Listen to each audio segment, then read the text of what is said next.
ಅಕ್ಕ, ನನ್ನ ಜೀವನದಲ್ಲಿ ಸರಿಯಾದ ಜನರು ಮತ್ತು ಅವಕಾಶಗಳು ಬರುವಂತೆ ಮಾಡಬೇಕೆಂದರೆ ನಾನು ಏನು ಮಾಡಬೇಕು? ಪ್ರತಿದಿನವೂ, ಪ್ರತಿಯೊಂದು ಕ್ಷಣದಲ್ಲೂ ಶಿವಬಾಬಾ ಮೇಲೆ ನಂಬಿಕೆ ಇಡು. ದೊಡ್ಡ ವಿಷಯಗಳಲ್ಲಷ್ಟೇ ಅಲ್ಲ, ಸಣ್ಣ ವಿಷಯಗಳಲ್ಲಿಯೂ ಅವರ ಮಾರ್ಗದರ್ಶನವಿದೆ ಎಂದು ನಂಬು.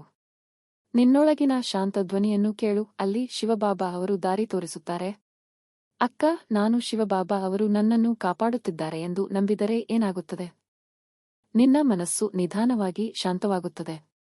ಹೊರಗಡೆ ಏನಾದರೂ ನಡೆಯುತ್ತಿದ್ದರೂ ನಿನ್ನೊಳಗೆ ಒಂದು ನಿಶ್ಚಲ ಶಕ್ತಿ ಕಂಡುಬರುತ್ತದೆ.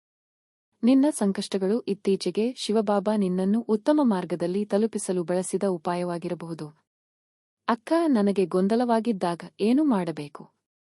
ಒಂದು ಕ್ಷಣ ನಿಂತು ನಿನ್ನ ಮನಸ್ಸನ್ನು ಶಾಂತಗೊಳಿಸಿ ಹೃದಯದಿಂದ ಹೀಗೆ ಹೇಳು, ಶಿವಬಾಬಾ, ದಯವಿಟ್ಟು ನನಗೆ ದಾರಿ ತೋರಿಸು. ನಿನ್ನ ಒಳಗಿನ ಶಾಂತ ಧ್ವನಿಗೆ ಗಮನ ಕೊಡು, ಅದು ನಿನ್ನನ್ನು ಸರಿಯಾದ ದಾರಿಗೆ ಕೊಂಡೊಯ್ಯುತ್ತೆ. ಅಕ್ಕ, ಅಂತರ್ದೃಷ್ಟಿ ನನ್ನದ್ದೇನಾ?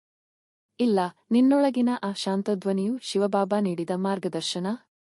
ಅದು ನಿನ್ನ ಆತ್ಮದೊಂದಿಗೆ ಸಂವಾದಿಸುವ ಅವರ ನಿಶ್ಶಬ್ದ ಶಕ್ತಿ. ಅವರು ನಿನ್ನನ್ನು ನಿಖರವಾಗಿ ಸರಿಯಾದ ದಾರಿಗೆ ಕೊಂಡೊಯ್ಯುತ್ತಾರೆ. ಅಕ್ಕ, ನಂಬಿಕೆ ಇಡುವುದು ಅಂದರೆ ನಾನು ಏನೂ ಮಾಡಬಾರದೆ? ನಂಬಿಕೆ ಇಡುವುದರಿಂದ ಕೆಲಸ ಮಾಡಬೇಡ ಎಂದು ಹೇಳುವುದು ಅಲ್ಲ. ನಿನ್ನ ಶ್ರಮ ಬಹಳ ಮುಖ್ಯ, ಆದರೆ ಶಿವಬಾಬಾ ಮೇಲೆ ನಂಬಿಕೆ ಇಟ್ಟಾಗ ನಿನ್ನ ಪ್ರಯತ್ನಗಳು ನಿಶ್ಚಿಂತೆ ಮತ್ತು ಸ್ಪಷ್ಟತೆಯಿಂದ ಸಾಗುತ್ತವೆ. ಅಕ್ಕ, ಶಿವಬಾಬಾ ನನಗೆ ಅಂತರ್ದೃಷ್ಟಿಯನ್ನು ಹೇಗೆ ನೀಡುತ್ತಾರೆ? ಅವರು ನಿನ್ನೊಳಗಿನ ಶಾಂತ ಧ್ವನಿಯಾಗಿ ಬರುತ್ತಾರೆ. ಶಿವಬಾಬಾ ನಿನ್ನ ಆತ್ಮದಲ್ಲಿ ಶಾಂತ ಮಾರ್ಗದರ್ಶನವನ್ನು ನೀಡುತ್ತಾರೆ. ನಿನ್ನ ಆಂತರಿಕ ಶಕ್ತಿ ನಿನಗೆ ದಾರಿ ತೋರಿಸುತ್ತದೆ. ನೀವು ಶಾಂತವಾಗಿದ್ದಾಗ ಅದು ಸ್ಪಷ್ಟವಾಗುತ್ತದೆ. ಧನ್ಯವಾದಗಳು ಬಾಬಾ. ಧನ್ಯವಾದಗಳು ಅಕ್ಕ.